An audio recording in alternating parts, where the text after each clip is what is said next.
Alright, so let's answer the question of how to learn chords. It's a very interesting question, and I'm going to make a couple of assumptions. One of them being that this is from beginners who are teaching themselves how to play, and so you're at the stage of looking up songs, and obviously you need chords for those songs. And how do you go about effectively learning to play chords? So I will try to incorporate a little bit of the technical aspect, the technique aspect of playing it, and as well as the process that you can follow, or a simple few steps that you can follow to learning chords. So the first thing you need to know is when you look up a certain song and you look for the chords of that song, you'll find that typically they're in a certain key, and a key simply is a family of chords. Think about it that way.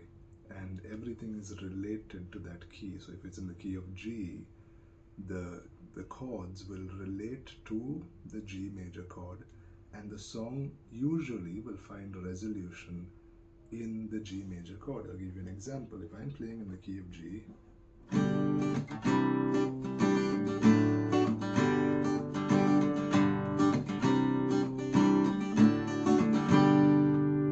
so I ended on G, and that's the resolution. If I play the same thing in the key of E major, for example,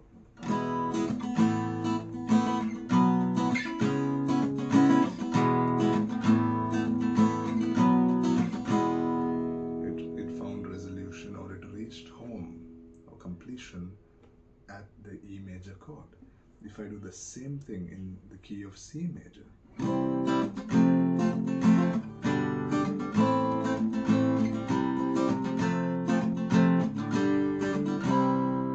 right? So it came to resolution at C major. And so chords are songs, are in a certain key, and you can pick the key. Either go for the original key that the artist has written the song in, or you can pick a key that's comfortable for you to sing. Not every key suits everyone's voice. So those are some things you can consider. So now you've got the key that you want to sing in or play in. Now you have a certain set of chords that belong to that chord family, that group of chords that go well together, right? Now you need to deal with those, and you need to learn all of those as you progress through the song.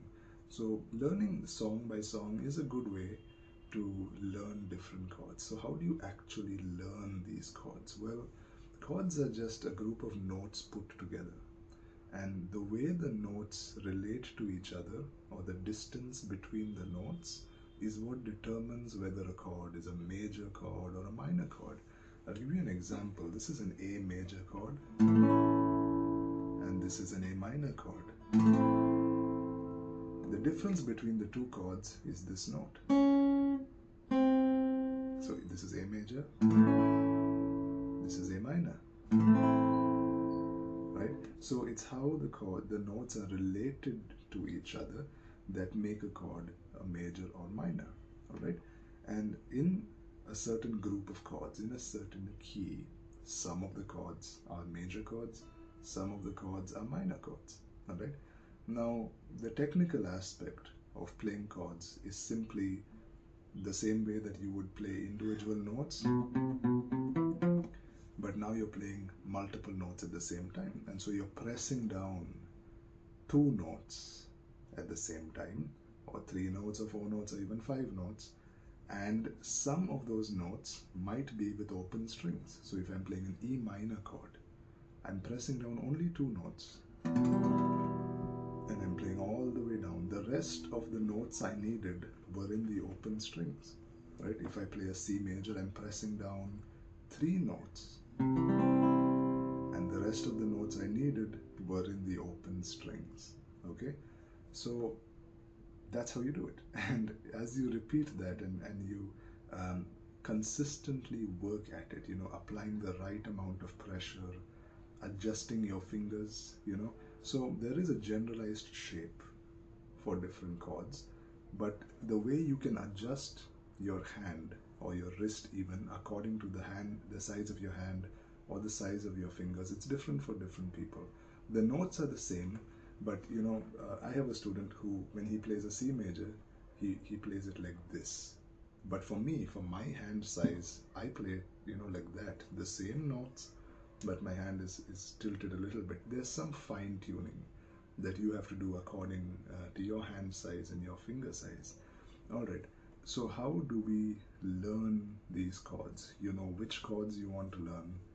How do you learn them? Well, when I was growing up, I learned music from books. And I had a little book like this. Well, I still have it. And it's called the Complete Guitar Gig Bag Series. And it has all the scales and chords and arpeggios that you need in every and any key. So I'll give you an example. This is the E minor chord, as you can see there. And there's a certain chart, a fancy looking diagram with some numbers and you know, some circled numbers and some letters and whatnot.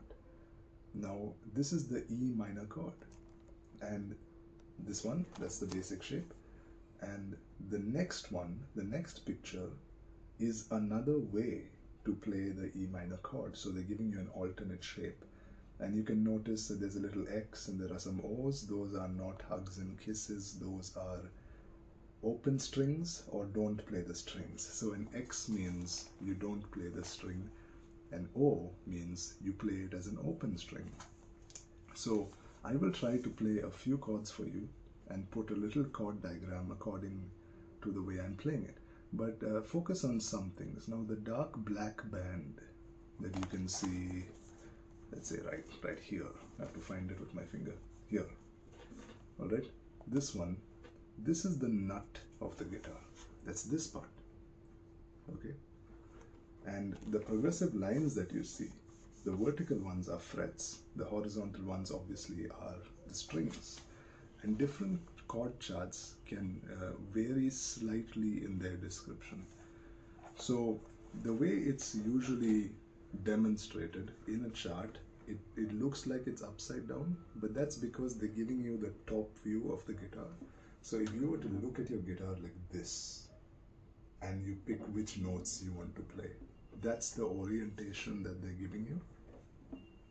And typically they will put a little circle on which notes you should play, on which string, on which fret. Sometimes they will put the number, they'll put a certain number, 1, 2, 3, 4, on those black circles. That simply means which finger number you should use.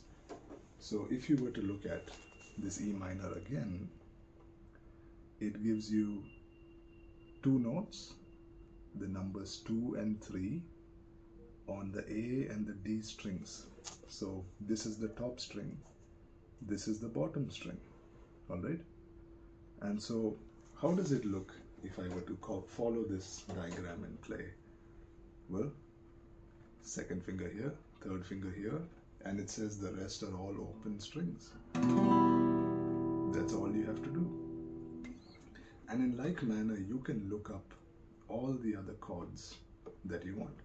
Let's take a look at, let's say I'll hold the guitar like this, so I can put a chord diagram and show it to you.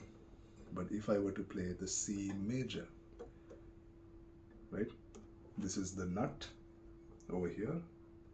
There'll be an X over this string because I'm not playing the topmost string.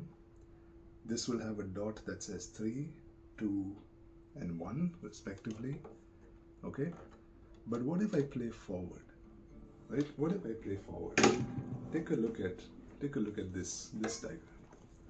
It has the Roman numeral 7. That simply stands for the 7th fret.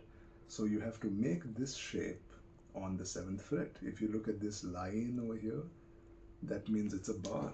So you have to make a little bar shape, and basically this is the chord that you get, right? The other shape of E minor. But that is one way that you can go about learning chords. There are some alternate methods you can use. You can learn from books like this, and my ring light is reflecting a little too much on there, but here, okay, Guitar for Dummies. Actually, you didn't need to know I own this book. But it's a wonderful book. It's very well put together and very nice if you want some references. I think it's worth it. I got it many, many years ago, out of curiosity more than anything, because my teacher at the time was already giving me all the material. Okay, but if you look at the chord charts here, right, they're printed diagrams. They give you a pictorial diagram and the chart as well. And if you see the dots over here, the numbers are not on the dots, they are written at the bottom. That's the finger number, which finger to use, like in the A, 1, 2, and 3. And they show you a little picture of what the chord should look like, right? So that's the old school method of doing it. But now if you go to, for example, ultimateguitar.com and you hover over a certain chord in a song, it will give you all the possible shapes that you can play that chord in. It's going to give you the same diagram, but it makes it easy when it's right there in the song that you want. And as you go from song to song, my recommendation is this: take one song and learn to play it in multiple keys so that you get familiar with different groupings of chords and how they go together. Now, if you want to dive a little more into the theoretical aspect, I would highly recommend looking up something called playing chords by numbers. So it's chords by numbers. Maybe I'll make a video on it later. Chords by numbers, and using the circle of fifths. If I can recall or find good videos that I have found, I will put them in the description. But that's how you learn chords. Follow the shape in the diagram and, do the little fine tuning with your fingers, with just your hand, and go at it. Repetition, good repetition will fix it, right? And that's how you learn chords.